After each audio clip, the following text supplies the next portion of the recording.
Welcome to the Bravo Charlie Club podcast, making you 12 and a half minutes more awesome each week.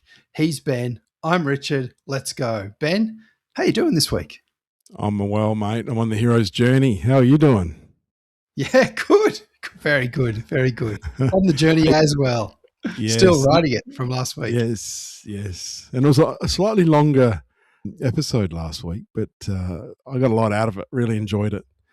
Hey, listen, country call out. I didn't do the research last week, so I couldn't give a shout out to our Russian friends. Privyet is a welcome to those of our Russian colleagues. Thanks for joining, and I think that's country 36, mate. Yes, we've entered into. So taking the world by storm, getting the word out there.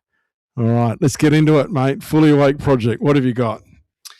So I had to pay a bill. This is not an unusual thing. I pay bills all the time. Don't pay them. Madness, right? Just don't pay them. But I think it's one of these things that as you're getting older, right? You come and you get the bill notice. Yes. And down the bottom, that bottom third where they've got the payment slip and they've got the 7 different ways to pay and they've got 12 different font sizes. There's 8 logos jammed in the space and you're looking for the BPay part, not the post-bill pay, not the other sort of pay, not the easy pay, whatever it is. And you find the BPay and you're like, it's 12 of the smallest digits they could possibly find, jammed in next to each other with a space and then like one number hanging off the back. And why do they do that? Like, how does that make anyone's life easier, you know?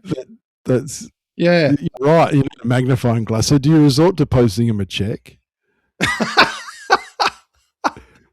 I don't have a checkbook, but I should for the offence. Yeah. Anyway, I've ever had a checkbook. Yeah. Interesting. We sort of fell in that generation. I had one. Yeah. Oh, you did? Okay. Last century. Last century. Yeah. I remember my parents paying for groceries with checks. Could you imagine like going into Woolworths and saying, do you accept a check? $4.80. Just laughing at you. Go put that on my account. No, you're right. And the different font sizes is what catches you too. It's sort of like they've all different types, and some are italic and some are normal. Different colors. Committed to making it fit onto one A4 sheet, and so we're supposed to like magnify it on our own computers when we get home or something. Yeah, I mean it's a nightmare. People must get that stuff wrong all the time, just trying to read the digits and stuff. Anyway, yeah, nice one. I love the the attention to detail. The one I wanted to discuss this week was, do you know that pacemakers, you know what a pacemaker is, right? It keeps the rhythm of your heart going. Do you know they can be reused? Have you heard about this? Yeah. No, I haven't heard about this. So if you pass away and you've got a pacemaker, it can actually be taken out and reused. Have a guess how they reuse them. I imagine they put them in. They do. They put them in dogs. Can you imagine? Out of here. Yeah. So a dog is able to accept a pacemaker if it's been gifted. Now, here's the catch. It has to be donated through your will. What? And you say you've got to know a dog that... Yeah. And gift or you donate it to How does science. That even work? Wow. I guess in your will you say I'm an owner and wearer of a pacemaker and I'm willing for it to be repurposed and given to the dog clinic and hopefully Fido who gets it is a perfect match for my unit. I don't know how it works, mate. And but so they have them sitting in a box in the corner in the office waiting for. Give it a rattle. So this one still works. Put that one in. Oh dear. I had no idea. I had no idea either. It's like a human body part, doesn't it? I don't know if that feels wrong. My dad told me about this, and he was telling me through it, and he couldn't wipe the smile off his face because he was saying, you can reuse your pacemakers. And I was like, that's a bit gruesome. He goes, yeah, for dogs, and so I think he's put it in his will. I think he actually went ahead and did it, which is just. Could you imagine if you didn't know and you went to the will reading and it's like, and to my son, I give this and to this, and I give my pacemaker. I'm like, whoa, hang on, who's got dibs on the pacemaker? I wanted that. Yeah, exactly. It's pink in the family, Dad. What are you doing? Yeah, that's right. The family heirloom pacemaker's been handed down for generations.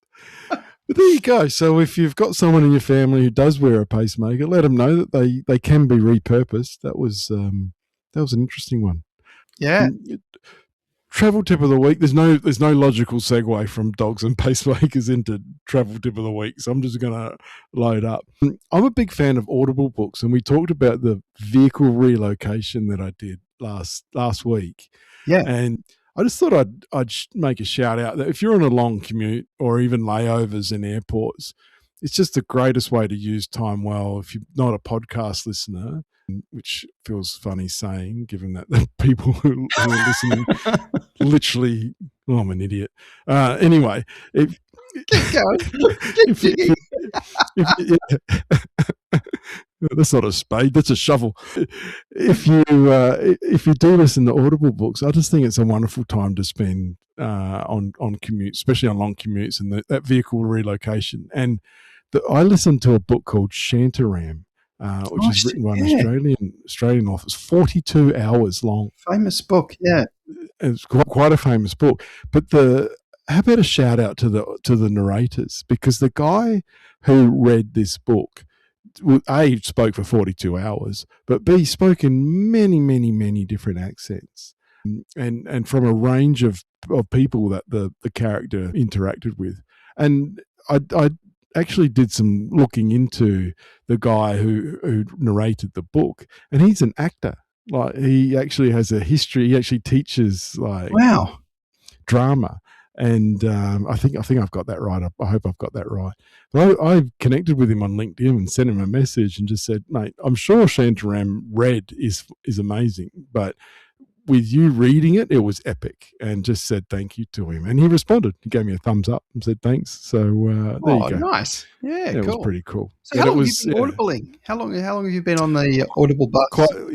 Quite some time. I sort of catch on the Black Friday sales when it's $1 for $1 a month for 3 months, or at least significantly discount, because it is expensive. It's then they changed their membership profile as well. It used to be that if you bought the book you owned it, and now there's a subscription service which is a lower tier which can catch you out. That if you cancel your membership, you got no longer got access to the book, which is interesting. So, and I like to own the book. Not that I'll probably ever reread any of them again, but I just feel like I paid for it and it's mine. So, quite some time I've been on the Audible book bandwagon. Have you ever done that? I know you're an avid reader. I'm an avid reader. I like to hold the book in my hand though. So, like, I never could quite get into Kindle reading. So, like, it's very popular. It is very popular, and I've got a Kindle, and maybe 15 or 20 books on the Kindle, but I much prefer to read the person. Yeah, I do. I kind of like it. It works if it hasn't been charged up, and it's you can use it in lots of different stuff. You can read it easily in sunlight. Yeah, something about paper. You probably got better eyesight for me. I like Audible because I've got a bit of diabetic retinopathy, and you got the floaties in my, and so focusing on a book for long periods of time is actually just a bit strange. So having it read to me is quite. I find it quite relaxing. I mean, I like podcasts too. So like it's kind of like the hybrid. Yeah, interesting. Yeah. Speaking of hybrids, listener feedback. Listener J.A. listens to our podcast while he's e-biking to work. Fantastic. So shout out to e-bike users listening on their commute. And when I caught up with J.A., I said to him, but what's the deal with e-bikes? He said it's about average speed, not top speed, which I thought was an incredibly simple way of explaining the benefit of that commute. Like if you're doing 30 kilometers an hour all the way, rather than the stop start up to 60 kilometres an hour, I guess if it's an inner city road, you're probably going to get there at the same time without any of the hassles. And so, it was an interesting conversation about the benefits of e-bikes. Melbourne-based listeners, so Melbourne's sort of set up for cyclists. They spend a fair bit of time on that. I don't think it's perfect, but they've had a good go at it. So, and listener GG resonated with the hero's journey topics. And he said, yeah, we should all tap into failure, and we aren't superhuman. He just acknowledged that he wasn't superhuman. I know who GG is. I think he's a pretty cool guy, though. So, interesting. And why not leave a comment if you're listening? We'd love to have a couple more reviews if you could find the time to drop us a review if you think we're worthy. Shoot us a text, join that inner sanctum. The links will always be in the show notes. Conundrum of the week. Now, you and I were discussing this off air. Do we trust Google AI summaries? What's the go? Well, it's a good one, isn't it? So, I like to research stuff. So, like, I'm a pretty deep researcher, and so my kind of completely anecdotal, unscientific findings are that 6 out of 10 summaries, fantastic. They really distill down things and capture the vibe adequately. And you'd say probably at a level where you kind of like, okay, that probably sorts me out, and then you might change direction or take that feedback on board. And maybe 3 out of 10 are kind of like, sounds plausible, but I'm really not super sure if that holds water. I think that the answer double check. Well, the answers might be missing some nuance that's actually important for the context and doesn't call that out, sort of thing. And then 1 out of 10 is just rubbish, way off base, and it's going to be a nightmare. But they're all presented so convincingly, right? And so I was going to ask, don't you find that they're written with such conviction that how do you pick 1 out of 10 that's wrong? Exactly. So you've got to actually follow up and do all the reading on all of them because you can't trust them. Yeah. I mean, it probably depends how important the answer is as to whether you should go on and research it more. But I know that websites that rely on a lot of traffic, have SEO optimized websites in particular, are not getting the links and the click-throughs anymore, even if they do appear in the top 3 in Google. There's been all that time optimizing and stuff, but people just go for the summaries now, and they're not clicking through to the sites. So that's interesting. And what do you think drives that? Are we inherently lazy and we just assume that it's correct?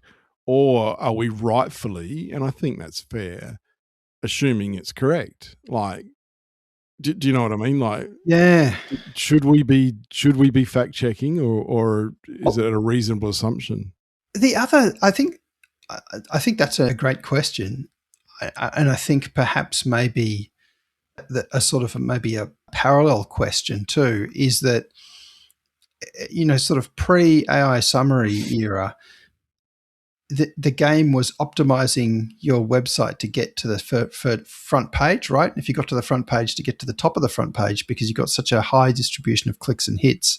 If you could make it to that spot, it was worth money. But you're playing Google's game to get to the top of that list. You've got to have all these links pointing into your site, and you've got to have a really high page rank and all these other sorts of things. I just find it interesting how, and then Google sells ads too. Google sells ads against that traffic, and Google puts ads up the top of that traffic. So Google puts ads on the pages you go to. So they're monetizing every sort of slice that they can in the sort of eyeballs as you go through the journey of finding something. You're giving me the impression that we should be fact checking. It feels like it's a muddled.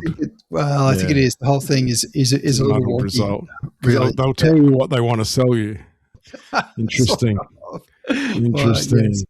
Hey, that's it, Richard. Listeners have been BCC'd on our week. And in next week's show, I'm going to tell you about the time I was right in a conversation with my wife. See you next week. Bravo, Charlie Club out. And that is the pod.